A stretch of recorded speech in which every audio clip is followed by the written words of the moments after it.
Throughout history, there will come a time when no one will remember us. But that isn't the case for some people like Napoleon Bonaparte. He lived during the mid-1700s and early 1800s, yet millions of people still know him and the story of his life to this day.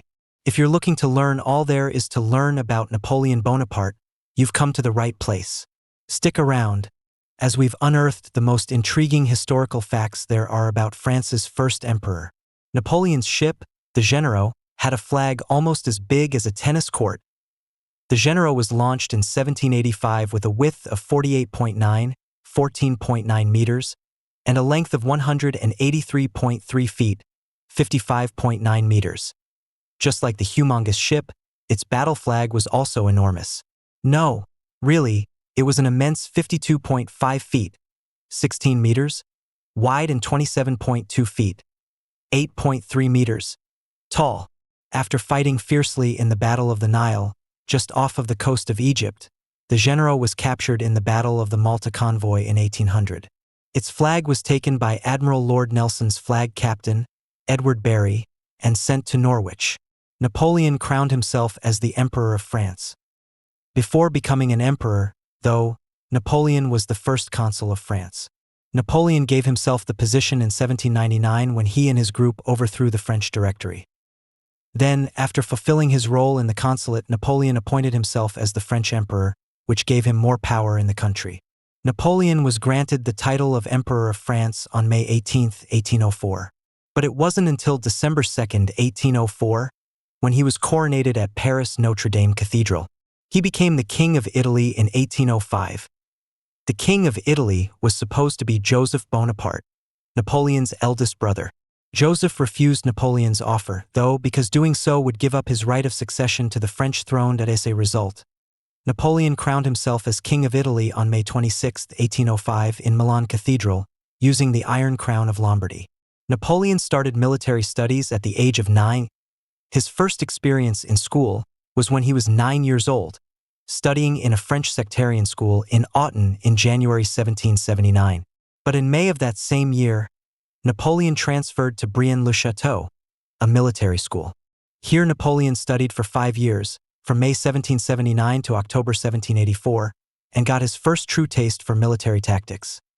After completing his studies at Brienne-le-Château, Napoleon moved to Paris to study at the military academy. There he completed a 2-year course to become an artillery officer in just 1 year, becoming the academy's first Corsican graduate. Napoleon wasn't short at all. Napoleon was nicknamed Le Petit Caporal, the Little Corporal, by his enemies, and it was wildly rumored throughout his life that he was short. The funny thing, though, is that Napoleon was 5 feet 6 inches to 5 feet 7 inches, 167 to 173 centimeters, tall. In the 19th century, the average height for a Frenchman was around 5 feet 2 inches to 5 feet 6 inches, 158 to 168 centimeters. So, really, he was at least average height, if a little on the tall side, for a Frenchman at least.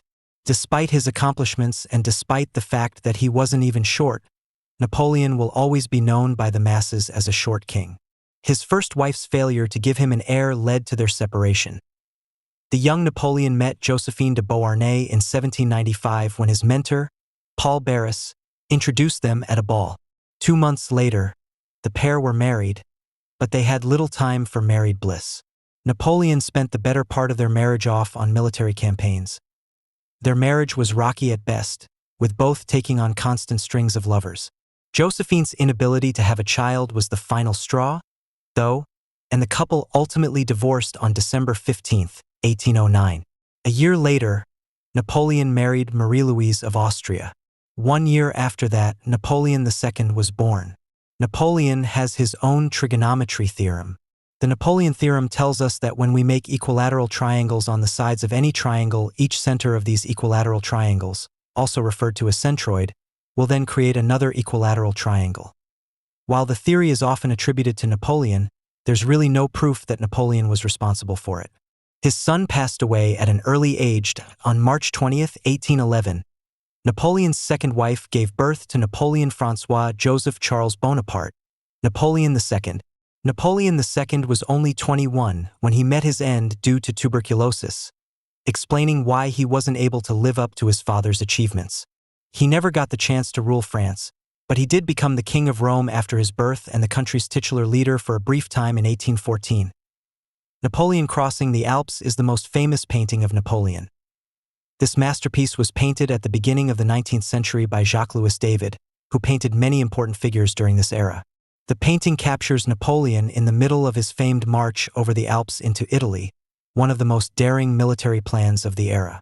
Other examples of his works showcasing France's first emperor are the Emperor Napoleon in his study at the Tuileries and the distribution of the Eagle Standards. He experienced his first military defeat in 1796. The Second Battle of Bassano took place on November 6, 1796, following Napoleon's earlier victory in the first battle 2 months prior. Its outcome wasn't in France's favor, though, as France lost approximately 3,000 soldiers compared to Austria's 2,823 casualties. A week later, Napoleon faced another setback in the Battle of Caldiero, 1796, signaling a turning point in his fortune. French wasn't his mother tongue. Napoleon was born in Corsica, a small French island in the Mediterranean, on August 15, 1769, making his first language Corsican. He only learned French when he was 10 years old, and while Napoleon became fluent, he had an unusual accent when speaking French that led to a lot of bullying at school. Throughout his life, he spoke 4 languages: Corsican, French, Italian, and a little bit of English. So, as it turns out, the renowned military leader was also multilingual. One of Napoleon's hats was auctioned for a whopping €1.9 million in 2023. The hat was sold to an anonymous buyer at the Osnat auction house in Fontainebleau, Paris. It was a black bicorn felt hat that had a cockade, a knot of ribbons, on it. Much like the 120 other hats of its kind that Napoleon was known to wear throughout his life. Like his other hats, he would have worn this one sideways, as it made him stand out and be more recognizable to his troops. This way of wearing a bicorn side to side is known as an buttelie. The Napoleonic Code paved the way for the modern civil law system in March 1804. A French lawyer named Jean-Jacques Regis de Cambaceres and numerous legal experts prepared Napoleon's civil code of laws.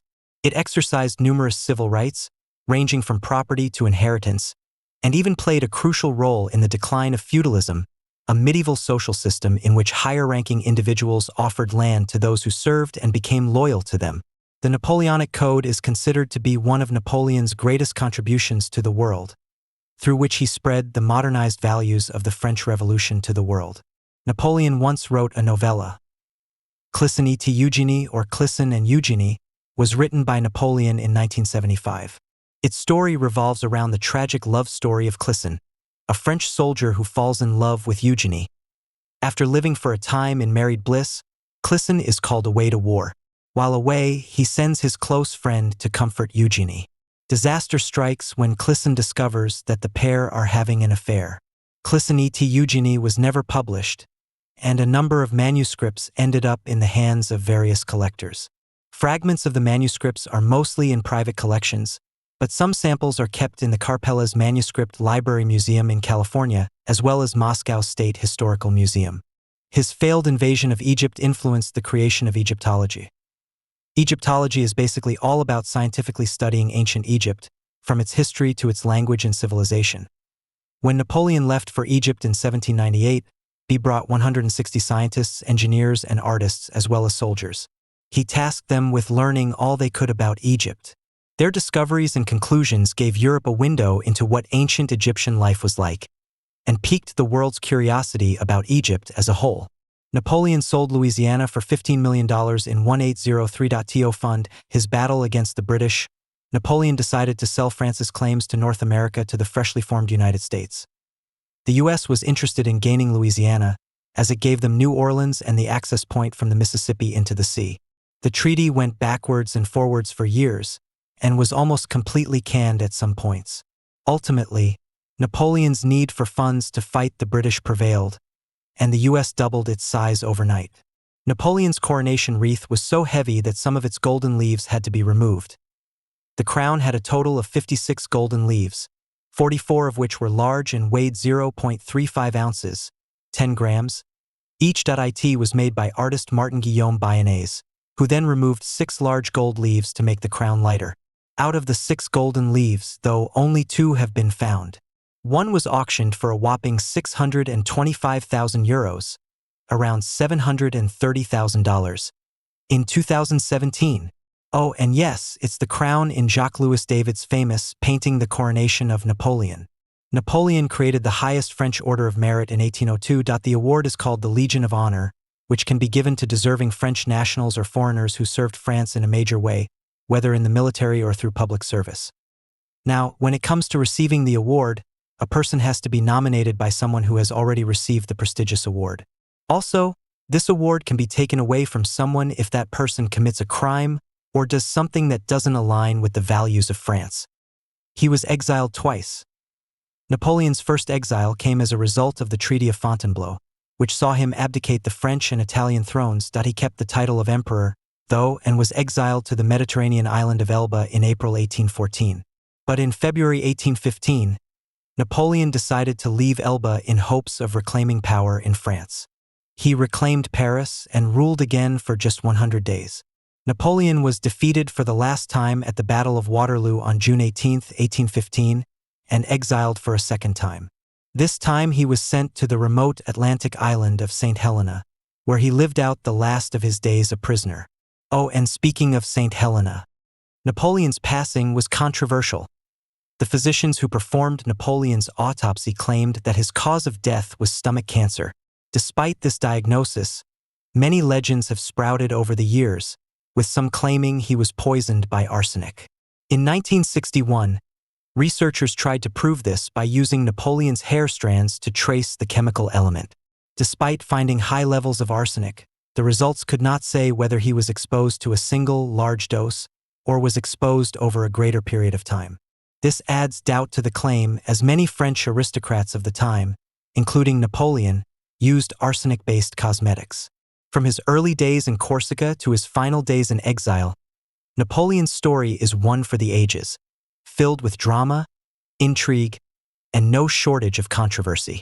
From his military conquests to his personal struggles, Napoleon's life offers a window into a fascinating era of human history. As we bid adieu to this legendary figure, let's take a moment to appreciate the enduring legacy of France's first emperor.